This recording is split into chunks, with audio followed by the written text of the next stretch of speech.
Just stand up. Hey, don't be rude! He's a preacher! What's wrong with you?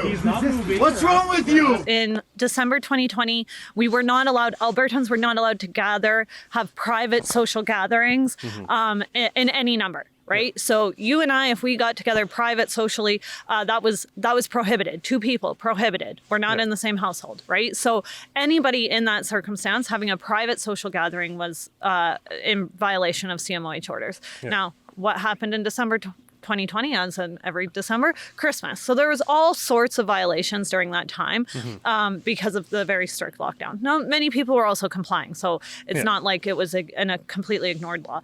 But at that time, Artur attended, he did a street church on December 13th, 2020. He also attended a protest rally on the 20th of December that year. Then following that, the investigator laid a charge against him. The Crown has been prosecuting that for the past year and a bit. And only this past Sunday did they provide what they described as their best evidence to be able to prove the charges. So they've been prosecuting him for a year and a half on this ticket and seeking up to $100,000 fine and saying that they're going to prosecute and they're going to pursue him. And only this past Sunday did they obtain what they consider their best evidence to be able to prove their case. Warning, censorship. Warning, censorship. Adam Sos here for Rebel News. Pastor Artur Pawlowski has been a thorn in the side of authorities and government officials for some time, but not because of criminal activity or even ideological radicalism. His crime has been feeding the poor and opening his church in contravention of often arbitrary COVID-19 restrictions. This all started with health officials interrupting ongoing worship at his church, which is a criminal code violation in Canada, by the way. And since then, for 2 years, he has been subjected to health services harassments, 5 arrests, and even being thrown behind bars 3 times. His third jailing has now lasted several weeks and continues to this day, with bail recently being denied, much to the shock of the Pawlowski family and his legal counsel, Sarah Miller. His current stay in jail stems from 3 charges, but is mostly hinged on an absurd charge under the Critical Infrastructure Defense Act, relating to Pastor Artur briefly preaching and visiting the Coutts blockade in Alberta. Me on my knees in the middle of the highway being taken by SWAT team. Why? For inciting people to come to church, participating in illegal church gathering, and officiating a church service. Who do those people think they are? I want you to keep in mind that the truckers who actually blockaded the border weren't even charged under this act, and yet somehow the pastor who visited them for one afternoon has been.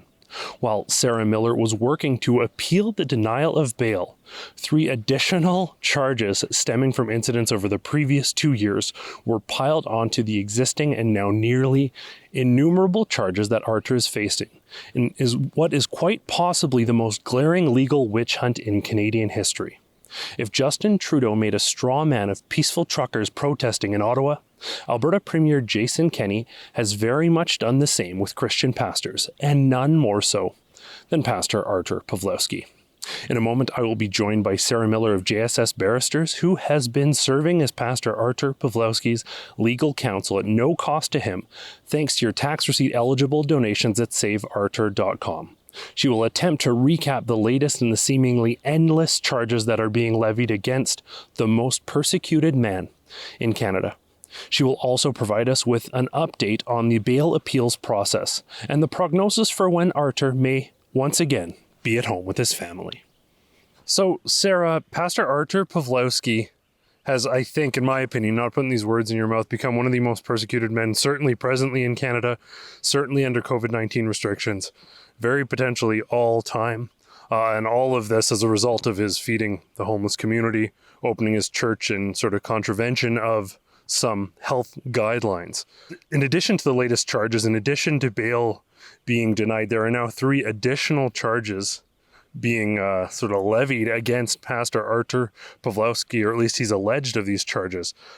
I know we went through this a little bit just last week, but could I ask you, because I'm having a hard time, I'm sure people out there are having a hard time. It seems every week or two there's a new charge or a new jail term being launched against Pastor Artur Pawlowski. Can we, in sort of quick shorthand, go through from the very beginning everything that Pastor Artur Pawlowski has, all the charges that have been charged against him effectively.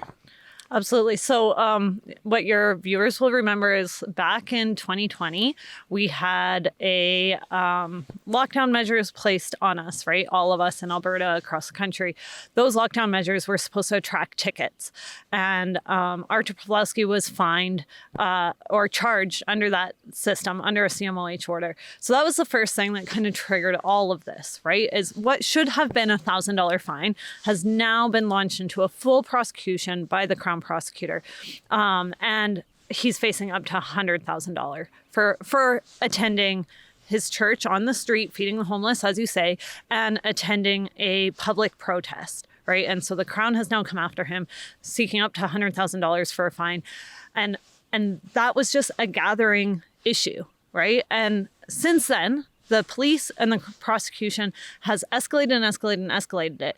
So from what should have been $100 or $1,000 fine, we get to Justice Rook's order, where it's imposed on Artur Pawlowski and his brother, and there's a civil contempt proceeding against them, where they're fined $30,000 and costs and all of that, right? Mm-hmm. Plus a lengthy probation. Then they continue to have attend at a gathering outside of Minister Copping's house. And again, they're charged now with criminal contempt, right? So they've got the first little ticket, or Artur has the first little ticket, or should have been a ticket for $1,000. It's, a full prosecution that's going on. Then they have the civil contempt. Then they have the criminal contempt. And Artur has 2 criminal contempt matters. And these are all, let's be clear, this isn't criminal behavior ordinarily in any other world besides COVID world. This is all just for gathering and attending public protests or otherwise attending his church, right? This is not anything that anybody would have considered criminal or contrary to any law prior to middle of March 2020. And then now he's gotten charges for failing to mask, attending at a Shoppers Drug Mart without a mask and causing a disturbance, supposedly, and multiple breaches. So the most recent ones are 3 different breaches of probation relating to the civil contempt probation that we've talked about before, the Germain one. So 3 different types of probation there, breach of probation there. But he's also got different failed to comply with release conditions and things like that tacked onto these. So it's a continuous snowball effect, all caused by trying to attend public protests and trying to attend his church. The thing that's really sort of vexing to me and confusing me is many other people attend church with Pastor Artur Pawlowski. Pastor Artur Pawlowski only attends protests where other people are attending the protests. Even the most recent charges under the Critical Infrastructure Defense Act, he wasn't in fact involved in the blockade in any way, shape, or form. He simply showed up for an afternoon, prayed with the folks down there, and then left. So in every one of these instances, we're seeing, in my opinion, and I think for anyone who's paying attention, we're seeing uneven application of the law at the very least. Would you agree with that? Yeah, so I mean, the perfect example is the original Public Health Act ticket that has resulted in this prosecution seeking up to $100,000 fine, right? That's a perfect example of something where Artur was not conducting the protest. He was attending with the Freedom March. Hundreds of people were in attendance. And from what I can tell from the disclosure the Crown provided, nobody was charged. What I've been able to discover on my own by talking to people is that Artur and one other person was ticketed that day, and both face up to $100,000 fines for attending a public protest that hundreds of people attended. This appears to be the pattern. There's obviously a very motivated approach and orchestrated approach against Artur to ticket him and prosecute him, where people who are attending his church, not ticketed, not prosecuted. People who are also attending the gatherings, not ticketed, not prosecuted. And as you know, I mean, some people were eventually charged in Coutts, but nobody on the day that Artur was charged, nobody is charged with him. He's not alleged to have been associated with anybody at Coutts. Yeah. And as you say, he goes down to speak to the group. He doesn't do any specific action. And now they've charged him with Critical Infrastructure Defense Act and the mischief charge for attending where all sorts of other people are attending. And I know we're even now starting to see civil liberties organizations that have been quiet throughout all of this, decrying some of the overreach by governments. Clearly, some of what we saw in Ottawa was troubling, but I think the story of Pastor Artur Pawlowski and the pastors here in Alberta was very much the forecast of some of what we saw in Ottawa, where the courts, and I'm again not putting these words in your mouth, but the courts are effectively being used as an ideological weapon. From the very get-go, we went around to verify these stories, and we didn't want to get anyone else in trouble, but we went to countless other denominations and saw if people were gathering for worship. Indeed they were, but no one received any charges, tickets, nothing. But pastors in Alberta were seemingly arrested. The other pastors have kind of, they're not still generating the ire. Some still have legal proceedings ongoing, but Pastor Artur Pawlowski has garnered, for some reason, this almost obsessive compulsion from the government to try and charge him with everything. Correct me if I'm wrong, but one of these charges that has sprung up during the bail appeals process is from an incident a year and a half ago or something like that, and now the court is suddenly, or the Crown is suddenly bringing you information. Is that the case?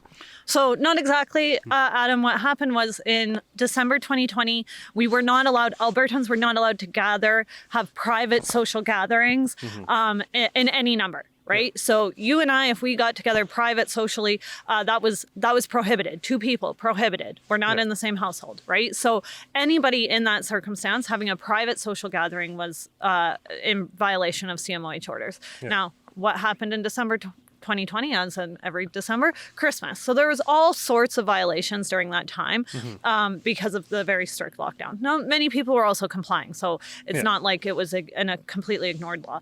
But at that time, Artur attended, he did a street church on December 13th, 2020. He also attended a protest rally on the 20th of December that year.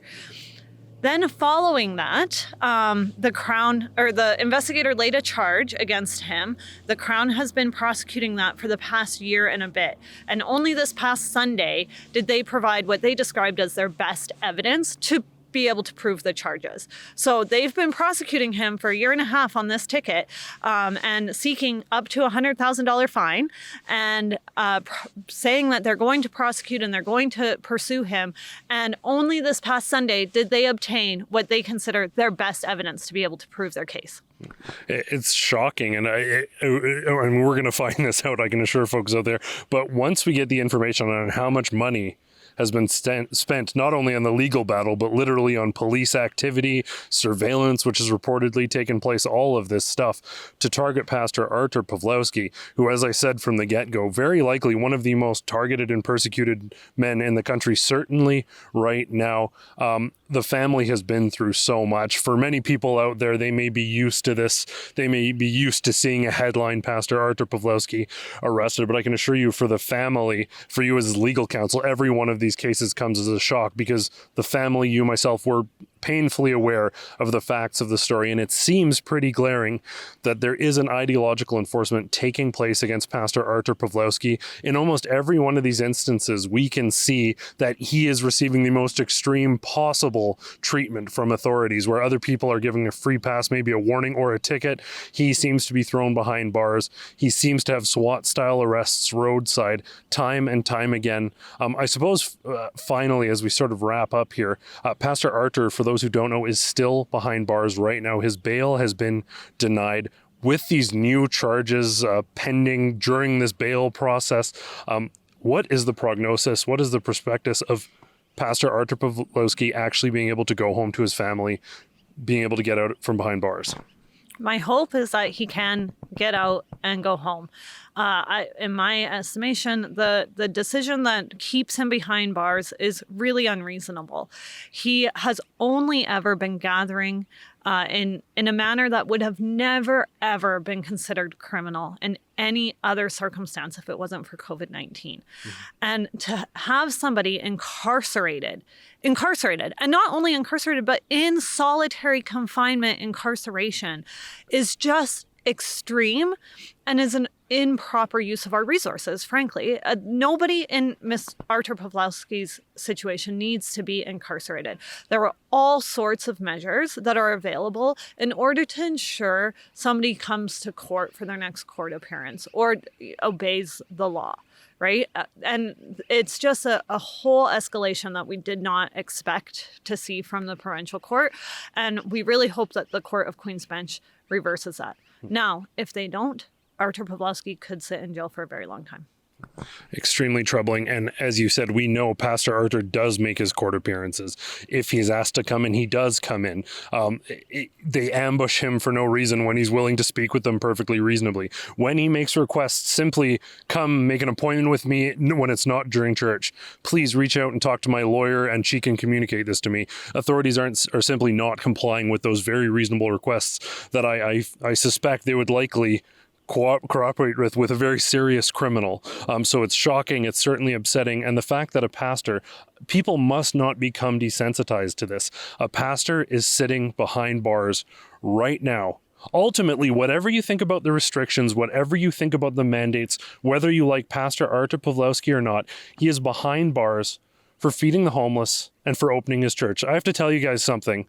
Homelessness doesn't stop simply because COVID-19 mandates come into place.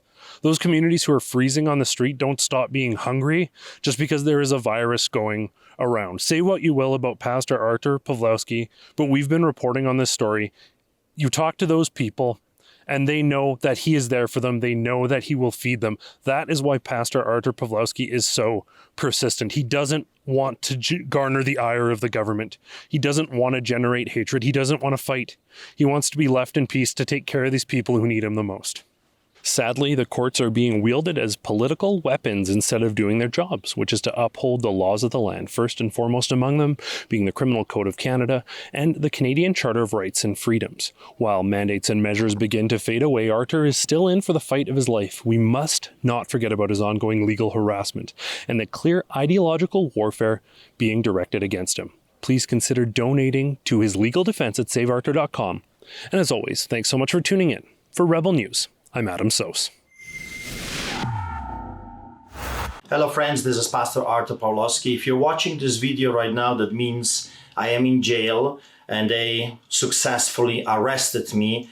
I don't know what is going to happen to me. I don't know what is happening outside, but I hope that you are still with me and you're willing to support me to get me out of this terrible, hard situation. Please pray for me. Please support if you can, and may God bless you for everything you're doing to help me to get out there and be the light in this dark world.